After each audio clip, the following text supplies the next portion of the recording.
today is not the day. Could be. Could be, but I don't think it's going to be the day. We are at the hospital to potentially be induced. So the lady is 41 and 1 today. They're going to be breaking my waters tomorrow morning at 6:30. But if I'm already like dilated or my cervix is open, they're going to be sending us home today. And if not, I will be getting either gel or the balloon for the rest of the day, and hopefully it progresses into something. But yeah, we are at the hospital, packed everything up. It is nearly 1:30 in the afternoon, and it's nearly time to meet this little lady. We are in the room the baby's going to be born in. I don't know if I have to wear a mask or not, so I was just sitting here. All connected up. Getting monitored. And see what happens. I don't know if I have baby today or tomorrow. I'm going to find out soon, but this is the room she's going to be born in. I'm going to go that little bed over there. Over there. Over there first. Woohoo!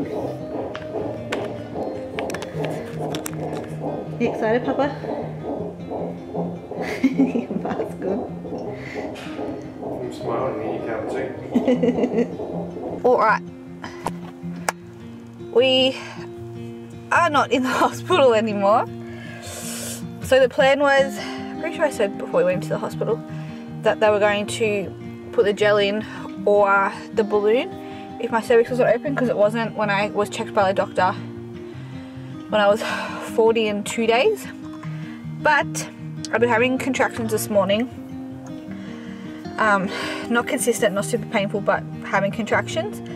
And the doctor checked me after they put me on that monitor for 2 hours. We literally sat there for so long. And I'm at 3 centimeters. Woo woo! So they were going to put the balloon catheter in, which I did not want at all. That does not sound pleasant.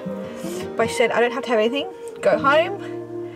And she said either you can try and bring labour on yourself or go home and relax and come back at 7 o'clock in the morning if we make it that far, which I don't really think we will. We're going to try and go for a walk and stuff this afternoon. It is now 4 o'clock, 4:05 in the afternoon. Well, lost my train of thought. Yeah, if we make it to the morning, we have to go back, be back at the hospital by 7, and then we'll get monitored again, and then they will break my waters and it'll be game on. So tomorrow will be her birthday. Unless she comes really, really slow, which I hope not, but tomorrow will probably be her birthday and I'm very excited about it. So we're going to go home now, see our boys, go for a walk, probably up to the park I think, and just see how bounce on my ball, do lots of bouncing, and hopefully bring it on myself so I don't have to get my waters broken in the morning. And it can be completely natural and spontaneous like I wanted it to be. I'm very excited. It is now 8:30 at night and my contractions are getting worse. They're anywhere from 2 to 5 minutes apart. Thank you. So we're around the other side of the bedside table. No, go around the other side of the bedside table. Alright, no.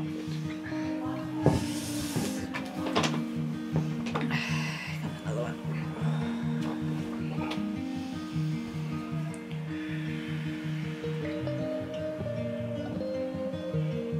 Getting more intense. That was only 37 seconds. I feel like way longer than 37 seconds. The one before that was 51 seconds and the one before that was a minute. We're getting there slowly. I don't think we're going to make it all the way through the night before we have to go to the hospital.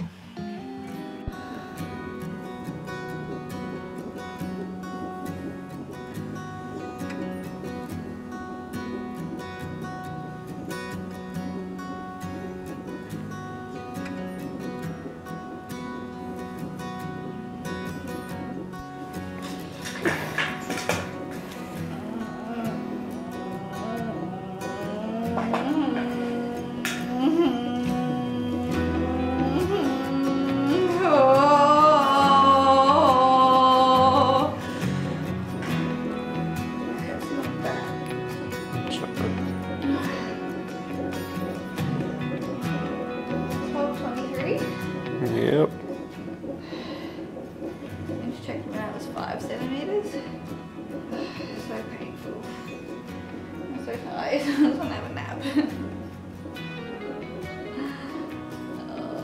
Hopefully she's here soon. We are going to interrupt this birth vlog to turn it into a story time now with the little lady of the hour herself, which is a bit confusing because she hasn't been born yet in the timeline of this video. But unfortunately we didn't get much footage, as much as I wanted. I think she's going to be happy like this. Hopefully the bobbling is not annoying. But nobody else is home right now, so you have to be in the video, don't ya? So at about 10 PM my water broke. On the toilet actually. I needed to pee. I was drinking so much water and I was peeing so much during early labour. And I went to the toilet and water broke on the toilet, and then I got in the shower because it was everywhere and it was gross. I had a quick shower and then we had to race to the hospital because once Finley's water broke, we only had an hour and a half until he was born. So we thought that might have been the case this time, so we rushed as quickly as we could, had a quick shower, gathered everything that we needed, and we jumped in the car. We got to the hospital, which was the last clip you guys saw, and they were put us on the monitors and they couldn't get a good reading of her heartbeat, and they could see that it was dropping with every contraction. So they tried to do this, I don't know what it's called, I really need Jake here because I don't remember a lot of stuff. This little monitor that they put directly on her head. So they had this really long tube that they inserted into me and tried to put this little thing on her head. But unfortunately they tried twice, which was awful because I had to lay down on the bed to have that done, and by that time my contractions were coming really close together, and laying down and labouring is the worst thing in the whole entire world. I'd much rather stand up or kneel, which is what I was doing. I was standing the whole entire time, moving between standing and kneeling on the edge of the bed, or on the floor, and then putting my head on the bed and closing my eyes between contractions and resting. But the way she was sitting too far back or too far forwards. She was sitting in the wrong position, and they could only get it to her soft spot, whereas they have to have it like over the back of her head, because it's obviously dangerous on the soft spot, because it's like little clips that go into their head, like a little screw or something, I think she said, and it like screws in to her head. And it wasn't really nice, and she had a little scar on her head when she came out. You could tell that they had tried to get it in her soft spot. Alright, baby has been fed. Hopefully she stays asleep now. Where was I up to? I'm just going to wind back for a second just to make sure I covered everything. But I think we arrived at the hospital between 10:30 and 11, just for reference. And then when they were doing this stuff on her head, I'm going to guess was between like 1:30, somewhere between 1 and 2 AM. And the whole time I was having back labour. And I have never had back labour before, and it was bad.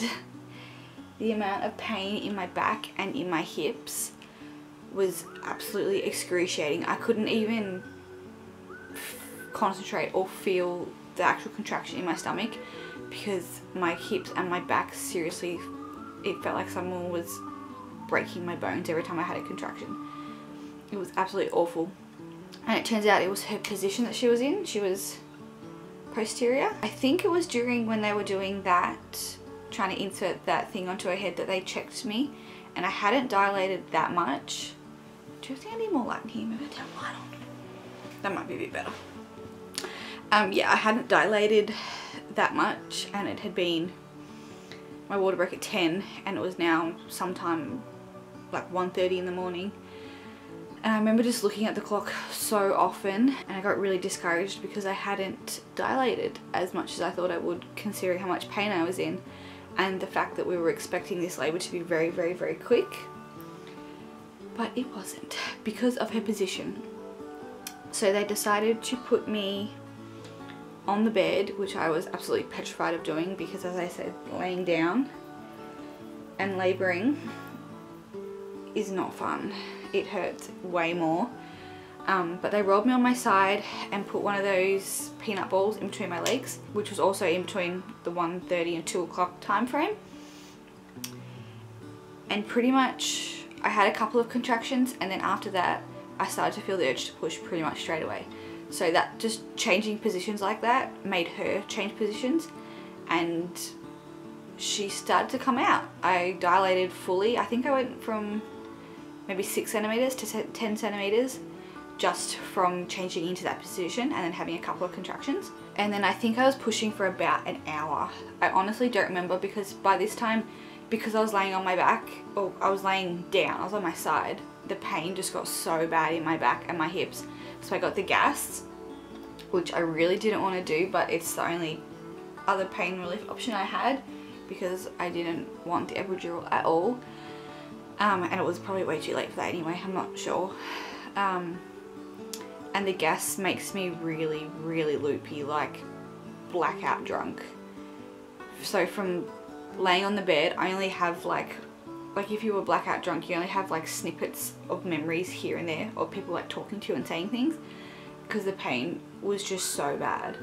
With Finn, I was really, really in the zone, and I could like feel him coming down and starting to crown, and I was a lot calmer. But this time, because of the gas, I was way out of it. And I think I screamed a lot, which, I mean, fair, but I probably could have controlled myself a lot more than I did. But anyway, I think I pushed for about an hour, Jake said. So from about 2 o'clock, and she was born at 3:05 a.m. And she came out, and she had the cord wrapped around her twice. Jake said the midwife had to put her as close to me as she could to be able to unravel it, because it was so tight. And they quickly whisked her off to the heating bed and had to resuscitate her. She wasn't breathing for about a minute and a half, and it was really scary because I could see what was happening. Jake was trying to stand in my way so I couldn't see, because I think I was hysterical actually. So I couldn't see what was happening, because I was still like working on me trying to get my placenta out and stuff, so I had a lot going on.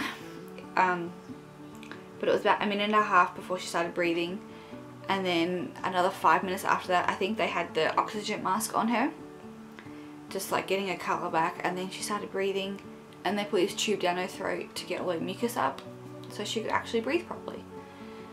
And then finally, it felt like forever. I'm not sure exactly how long it was, but it felt like forever. She was finally brought onto me, and we had our first skin to skin. And it was seriously the most amazing feeling in the whole entire world. Something about having a little girl after 2 boys, it was just so, so special. And Jake and I both just cried looking at her, because she's so beautiful. And she came out, and she was 10 pounds 4 ounces. She's a big, big girl. Her head was 34 centimeters, I think, and she was 53.5 centimeters long. So she's a big girl. We're trying to cycle through all the newborn clothes as quickly as we can, but the outfit that she has on actually doesn't fit. Her big pot belly hangs out the bottom, and her pants don't fit at all. So I'm gonna have to get her changed soon, because that's not a comfortable outfit. So all in all, I started feeling my contractions at 7 o'clock in the morning, and they just like happened slowly over the day. Like I was able to go about my day, and then you guys saw we went in for our induction, we got sent home, and we went for a big walk up to the park, and she's starting to stir. And they started to pick up at 6 o'clock.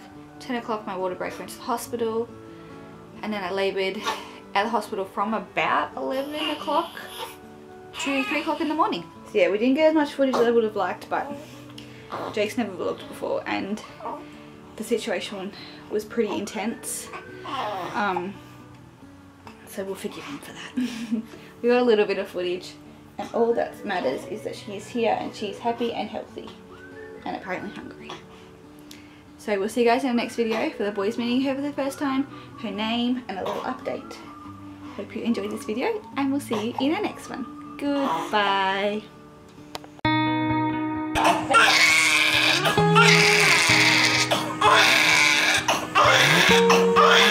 4, 6, 6.